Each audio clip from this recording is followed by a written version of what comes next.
you're going to do is you're going to focus on that. Okay. And then you can pan up to my wonderfully handsome face. Okay, you're on. Well, I'm on. Well, live from Huntertown, Indiana, it's Soarin Hawk on the air. And hi there. Okay, that's me. So today we're going to do something a little different. We're going to show you some of the things that we do. And one of the things that we do is we train our exhibit birds so that they can go out in the field and educate people about conservation and raptors and things like that. And so here to talk about how we train our birds is Gigi Stewart. And what she's going to do is talk to you about what we call PRT, positive reinforcement training. Is that right? Yes. I got it. You got it right, yes. So anyway, so she's going to show you what we do, how hopefully that Cheyenne's going to cooperate and show us how she does PRT with us. And this is to get the birds comfortable with us and accustomed to us and want to work with us. So go ahead, Gigi, tell us what you got. So PRT training is a way to have the birds cooperate with us when we are working with them. It works really well with hawks and both owls. It's a way to get an active participant with us. They cooperate more if they're in a situation where they feel like they have a say in it. So with PRT training, it is food-based.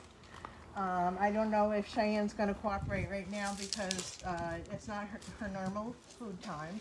But basically, it's spending a little extra time with the birds. We're not forcing them to do much of anything with us. I'm just holding on this to make sure she stays with us, and I ask her to step up. Step up. Come on. And she's like, no, I don't feel like it. Which with PRT is basically okay.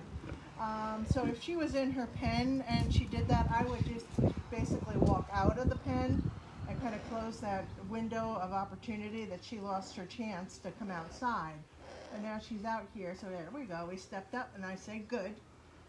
We have all of our handlers saying good, good, just not good bird, just good after our birds do what we want them to. And then we try to give them a little treat. But like I said, Cheyenne is probably not hungry right now, so that part is not going to work.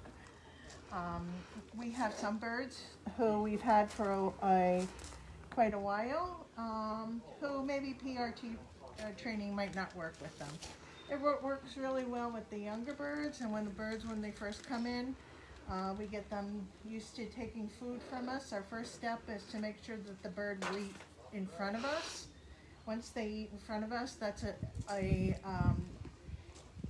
sign of trust, that they trust us enough to eat in front of them. And then the next step would be to hand feed. Cheyenne's really usually pretty good with hand feeding, but now she's like, Okay. that's what she said about that. Yeah. Usually on Wednesdays she eats about 4 or 4:30, so like I said, she's probably not quite hungry yet, so she's not quite as willing to do everything that she would normally do. She's a good bird though, and she will usually step up and back down and is pretty cooperative. Once a new handler comes in and starts working with her, it takes her a little while for them to get her to that phase. Now, how many handlers does she have? She has, let's see, all of our trainers, we have 5 trainers, they can all handle her, and then she has maybe about 3 other people who handle her.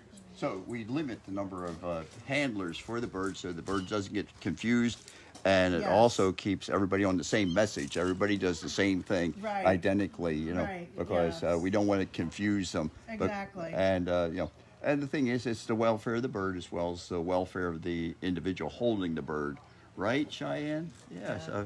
So Cheyenne's pretty comfortable when she goes to presentations. She's usually very cooperative to me. Like I said, with her trainers, the trainers who have been training with her for PRT for probably since the beginning of the year, since she's been out the pens, she will step up for us. new handlers, she kind of gives them a little sass. Yeah. That in her own special way. Oh, so that's what you're doing to me last week. Oh, Yeah. okay. So the same thing with our Eurasian. I've been training him with PRT, but since he's a young bird, he hasn't gotten all that far with that yet. Excuse me, I'll get that. Okay, thanks.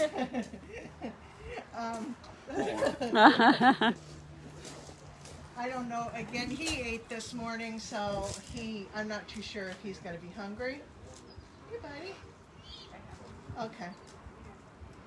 And he will. Yeah, he's another one. He's not all too hungry, but I've been doing PRT training with him at home, and he will step up on the glove. He lets me examine his feet when he's on a tabletop. It's hard to do it on the glove when both of his feet are pretty much locked in here. But I would like to look at his feet to make sure that they're okay, because I know all of our birds have their feet checked at least twice a week, every other week. Every other week, yep, twice a month, yep. Along with their weight. Now, of He course, definitely sees something. yeah, he's a young bird, so he's curious about everything. And so it's more data collection, so can evaluate what's going on. After a while, they'll grow used to the environment out here, and then they won't be doing the searching and looking and studying type thing. But right now, our band's back already. Wow. That's interesting. So anyways, now part of the reason that we're going through this type of training, the PRT training, is to get everybody on the same page as far as how to handle the birds. But also, one of the things in the old days, we may have forced the birds to do things. And anytime you force any animal to do something, such as my bosses used to do when I was working, you kind of get a little resentful about it, and the bird becomes less and less trusting and less and less cooperative. So now we're trying to try to be one with the birds, and you'd be surprised, some of the birds just really just fall right into it. Some of the birds take a little longer, and right now she wants to play. She wants to play. Yeah. And they do play, as you saw Emily's question. So as you saw Emily last week, she brought out enrichment toys and stuff, and you see these birds just tearing stuff up. So Cheyenne has already torn up her toys, but somebody brought a big bag of surprises in there, so that's going to be interesting to see what she does with that. But that is very true about the birds, and how if they are forced into doing something, owls especially internalize their stress. Yeah. So we don't want our owls to be forced into anything, really. We want them to be happy and an active participant. Yeah, so we want them to be one of the flock. Yes. Okay, so you have a question there? Yeah, somewhere? are you open to the public? No. Well, no. Unfortunately, there's a couple of reasons why. One is the county code on getting the property here. We have a limit, not only the volunteers and people who work here are allowed on the property. The other thing is with the state, there are regulations that people aren't allowed to see birds that are in rehab. Now, the birds that are going to be on exhibit, people can see all that they want.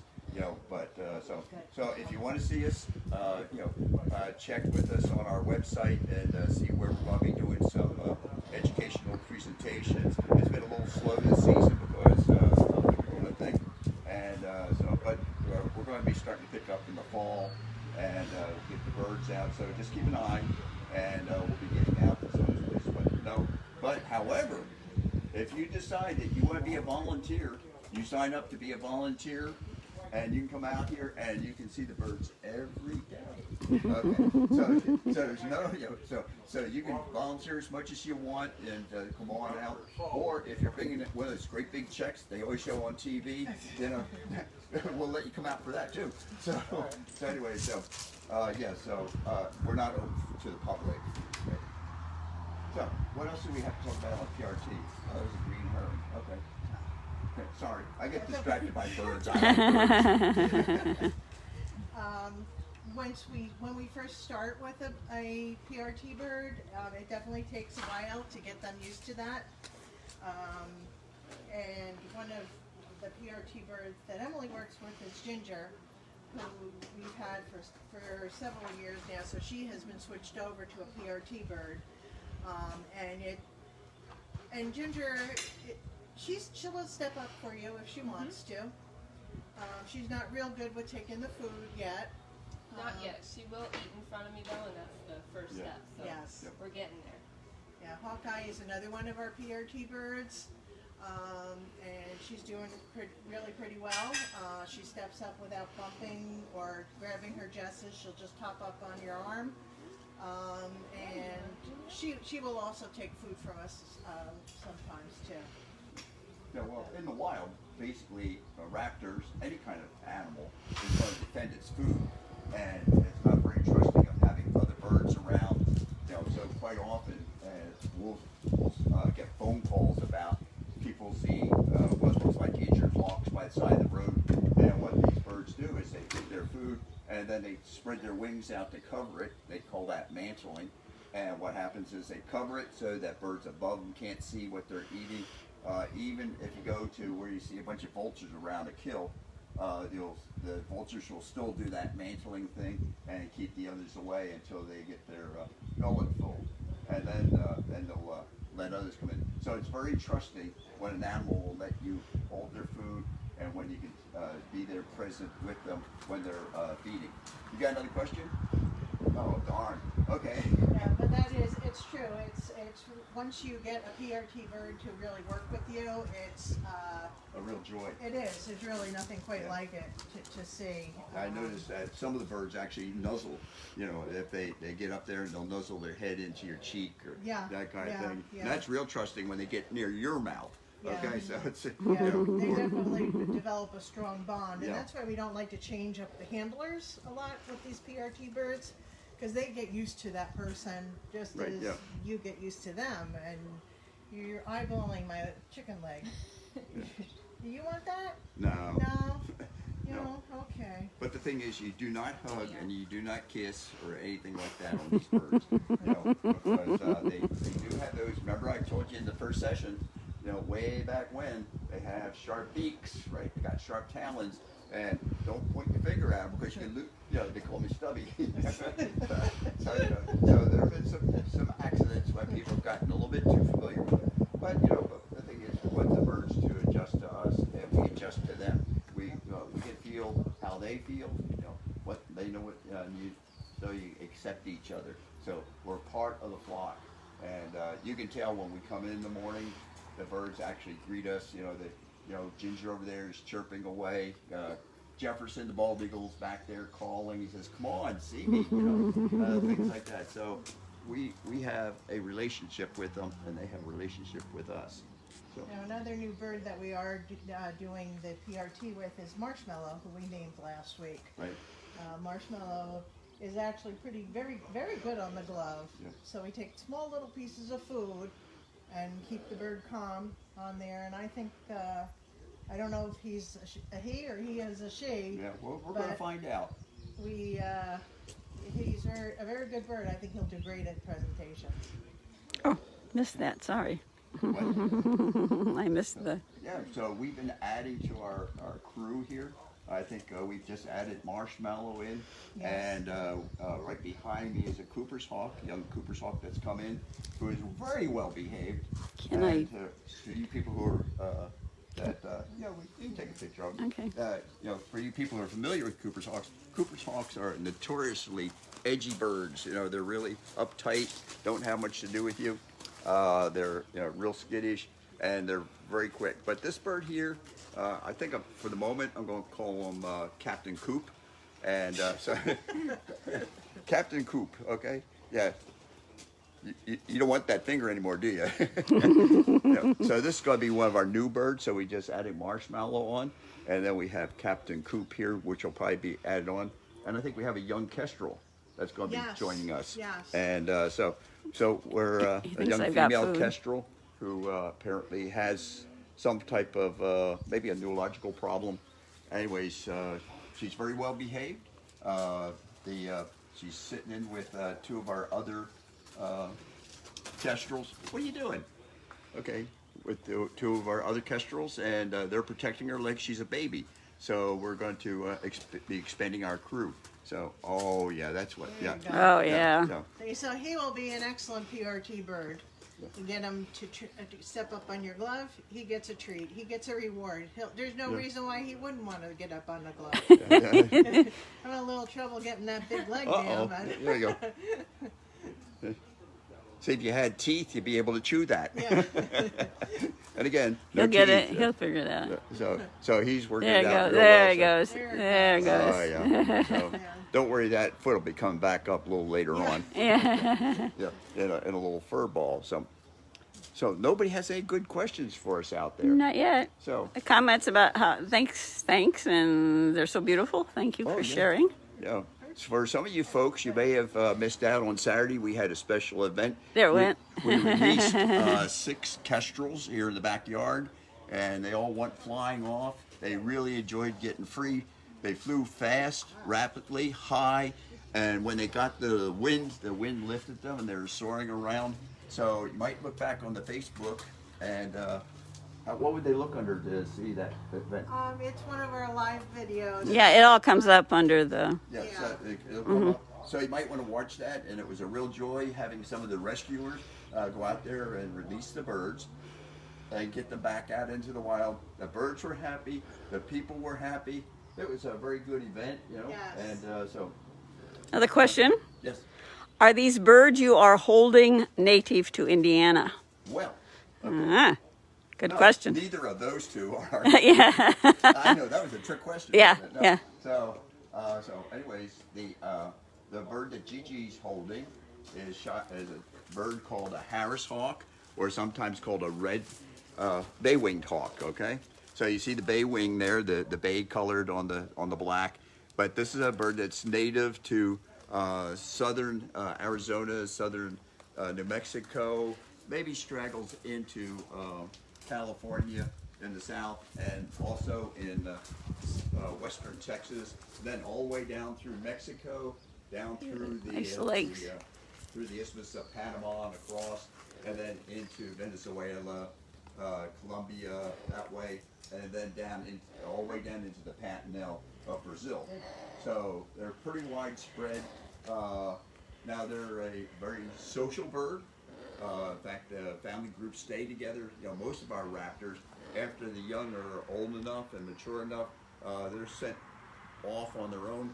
But typically, these guys they'll stay around and help mom and dad with the next nesting. They hunt cooperatively like a pack of wolves. So somebody like these guys, they'll get up on a high point. Typically, they'll get up on a cactus, like a big, tall serrano cactus, and they actually stack up, so it looks like a totem pole. And so you get one bird on the bottom facing north, one on next facing south or east, and one facing west, and then one facing south. And they're on the lookout for things like jackrabbits or ground squirrels. Sometimes they'll go after some things like quail, that kind of thing. And so they'll be on the lookout. And when one of them spots something, they'll immediately fly off in pursuit. The other 3 will then go to a place where they can ambush the prey. So they'll be waiting in ambush at the end of a gully or something like that for the jackrabbit to come out.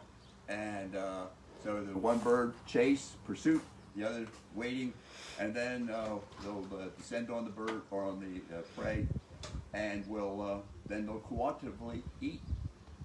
Also, they'll take food back to the nest for the new young ones, you know, so that, you know, to supplement what the adults are bringing them.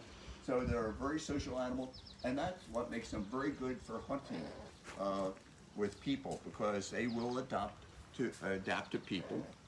And falconers just love these birds because they are easy to train. They're one of the first ones that most falconers get. Typically, falconers, first time, they'll get a local bird, an endemic bird, and that will be like their like a kestrel, or first year a red tail. They'll hold on to those birds for a year. But if they want to expand out, what they'll do is then they'll go and they'll purchase something like a Harris hawk, and they run a couple $1,000s. So they're kind of a little on the expensive side, but they're bred in captivity, and then but they're easy to train, and but they like working with people, And so it's a real thrill to be out there on a cold winter morning. And the purpose of the falconer is to kick up the bunnies. The purpose of the falcon or the hawk is to catch the bunnies. And so it's a real cooperative thing. And even if there's strangers out there, the bird will go over to the strangers and sit on them. As you know, who's ever tallest gets the thrill of having a Harris hawk sit on top of their head and hunt from that perch. Fortunately, I haven't had them bring back food to my face, so that'd be a little, That's okay. little much. But I have had my head massaged by those nice sharp talons, and so it's a real thrill to get out there. So now the other bird that we have here, Nonami, that's just a temporary name, Nonami. So Nonami is a Eurasian eagle owl, and this is considered the largest owl in the world. There's a little bit of consternation. I don't know about consternation, but anyways, confusion. So it may be that the eagle owl is the largest, or maybe it's Blankenston's fish owl. So one of the two is the biggest. They're both in the same family, but she weighs what now? About 4 pounds? Closer to 5. 5 pounds Yeah. now. Ooh. And she's Yeah. only what, 9 weeks old? He's probably about 11 now. 11 now? Okay, I haven't seen him for a while. So 11 weeks old, and he's still growing and Yeah. putting on some weight.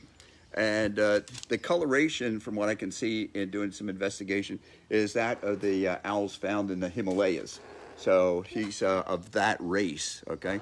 So he's, but he is a bubo, and he's, bubos are found all the way across Europe, all the way from Spain, all the way east to Korea and up into China and those areas. But basically, that path that goes across there, a few of them might get into Morocco, a little bit into North Africa, but there's other eagle owls there besides the Eurasian.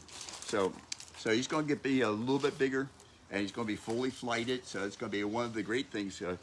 So we're going to be really thrilled when Emily gets out there and flies them. You know, it's always the first time you have a bird of prey flying at you, and you're just hoping that they land on the glove and not in your head. Right. But so that's going to be a real thrill for you, Emily. You know, but get out there because boy, big orange eyes coming out there. And, but yeah, don't worry, he'll extend his wings, okay, and put down the flaps and put on the air brakes and just settle right in there and just land on you. So that's going to be a real thrill. So anyway, so both of these birds are non-native raptors. Well, the bay-winged hawk, yeah, they do get into southern, the southern southwest. But for around here, they are not found in this area. And let's see, I don't think we have any other non-native birds, do we? Nope. No. Everything else that we have that we take on tour with us are all birds that are found around here. So they're, so. One Anything thing else? I wanted to say about sure. Cheyenne is that she was a falconer's bird, but she was injured. She did lose quite a bit of her wings. And one of her toes. Yep, and one of her toes and talons. So that's one of the reasons why we have her now. I have a good She really question. couldn't be used for falconry anymore. Here's a very good question. Could raptors survive on a vegetarian diet? Well, after a while they look stuffed. In other words, No. So they depend on a high protein diet. Okay. So no, and so I don't think they do carbs either. So it's high protein. no donuts. No donuts. He ate his leg. So no, I think He's gonna get our little spritzer. Oh, okay. Oh, you're going to give them a spritz? Okay. Yes. So, yeah, all these birds that we have out here all have a nice rotation diet. So we feed them not just chicks and chicken legs and things like that, but also mice, rats, venison. Sometimes we can find a chipmunk or a squirrel. So we vary the diet also. We're working now, since we're getting a lot of fish from fishermen, we're starting to put some fish out for the birds, and some of the birds are saying, wow, that's just great. And some say, oh, what? No tartar sauce, so they're not. But it's an experiment, and and yeah, we do like our showers during the summertime. Yeah. Yeah, some of the birds really love it. Yeah. Diane always puts her wings out. It's a nice little spray. This guy here, he likes when you give him some water in his mouth. Get it on the right kind of. We have to be careful when we do give them water in their mouth that we make sure it doesn't go down. Their air hole. Right. Right, because their air hole comes right up underneath their tongue and it leads straight into the lung. So it's that trachea, There we go. right? Right, trachea. Yeah. So that's one of the things. If you get a bird, don't force water on them. Let them drink the water if they want it. Okay. So so if you go to rescue a bird or something like that, and they look a little thirsty, let them do the drinking. Don't try to force it on them, because otherwise you could drown them, or you could get water in their lungs, and then they would develop pneumonia and die. And you know, anything like that. Yeah, sometimes we water their feet, keep their feet cool. So Another question. sure. Do they bathe in water, or are they dusting birds? Are they dusting Yes. birds? They do They both, yeah. They do both. It just depends on what they got. So sometimes, I've been watching the birds here the last couple of days, and yeah, they've been in there bathing.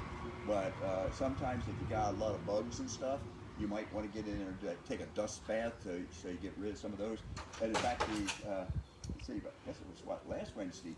We had a screech owl completely laid out flat. Looked like he'd been run over by a tractor trailer, and he's laying out flat. With his feathers up, roused up, so that the sun was shining in there and killing off any of the bugs and stuff, and he looked really happy. So a lot of times birds will do that. So yeah, they'll take dust baths, they'll take water baths, that kind of thing, and they will do this thing, I think they call it anting, where you put that up. Sometimes birds actually allow ants to crawl into their feathers to go after the pests that are in there. You know. Then I don't know how you get this out of your pants. Good gracious. And yes, you hear noise in the background. We're still under construction, and we're slowly getting everything under control, and and we'll be all together and using our new habitats and things like that. So, Now, one thing that when we do have these set up, we could take some of our birds in there to fly. oh yeah, sure, yeah. Well, yeah. Which will be fun. Oh, take the egg birds in there definitely to fly. Let them really exercise a little bit. They may not do too well the first couple times because Right. it's kind of like, oh, what are those things for? And then, but hopefully, so I'm sure that Nanami will be flying, and Captain Coop there. Let's see, who else? Hawkeye can fly. Hawkeye, right? Yeah, and Orion. yeah, and Ruby can fly, but she crashes. But I think Marshmallow can fly. Yes. So Monet there's a can number of the fly, birds that can yeah. fly, Monet. and so these guys are all going to be out there flying, and that's going to be a lot of fun, not just for the birds, but also for us, because we get to see our birds doing what they're supposed to do. Yeah. What? No, fly. What? Fly. Oh, fly. Okay, no. I thought you had a question for me. Another repeat question about allowing open to the public. No, we're not. Yeah, we're open to not the open, public, yeah. Unfortunately, so we go around and we do programs at schools and churches and Y's and other places. You know, right now, every Thursday we're going up to Camp Little Turtle and doing a program up there for the kids. Let's see, what else we got? Oh, we got a Court of Honor coming up on Sunday, Eagle Court of Honor. So Jefferson will be there for that. What happened there? He's performing for the camera. So, he doesn't like the flies. Yeah. We're talking about flying. So. Yeah. Yeah, there you go. Another question. Back up on the glove. Yeah, another question. Can you explain why they have an air hole in their tongue? Why they have an Air hole in their Well, tongue. that's where the, Is that where they the breathe? end of the that's the end of the eustachian tube. Okay, so that's where. So basically, you got the trachea, which is your food going down, right, and that's in the back. And if you ever look in at the tongue, you'll see that their tongue is actually V-shaped like that. So it looks like a little fork to help push this down. But right under the tongue, let's see if we can get them there. Say ah. Yeah. Say ah. Open your mouth. Yeah. Over this way. I don't know if you're getting it. No, he's not going to get it. He's got that covered up. Yeah. So, anyways, so the tube that goes down, the eustachian tube that goes down to the lungs is right there. It starts right there under the tongue, and you know, I think snakes have that too. I think. Yeah. Interesting. So I believe snakes have that also. But if there's a biologist out there, they can correct me. That's fine. So, any more other questions? I can think. No, I mean, no. answer. No. But also, the top of the tongue is actually rough, so that it actually helps to pull the food in. So the fork tongue, and then the fact that it's a little rough helps the, you know.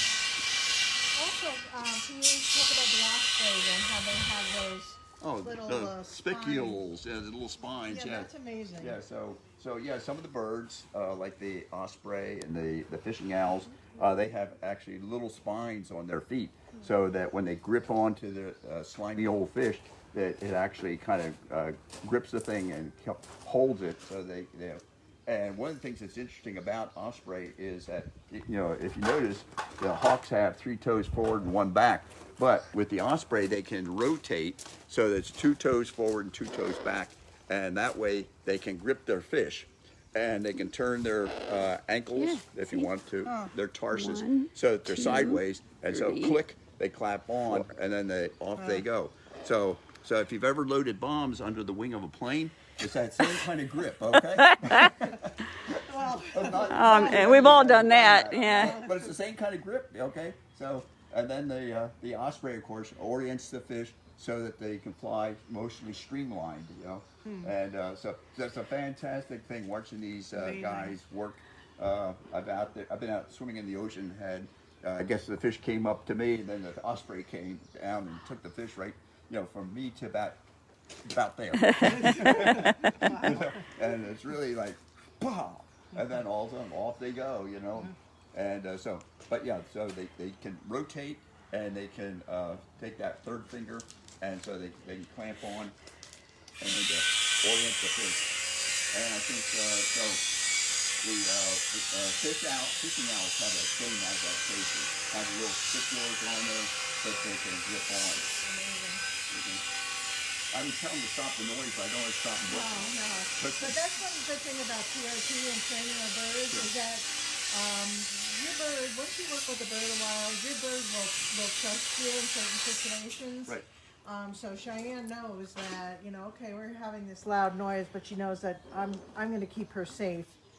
So she's safe with me, so that's why she's staying on the glove. Yeah, so that, Good. and also when we're around strange people, you know, because I noticed that a lot of our birds, they do react if there's a stranger here. You know, Yeah. first time a new volunteer comes out, the bird's like, "Who are you? Right. What are you doing here?" You know. Right.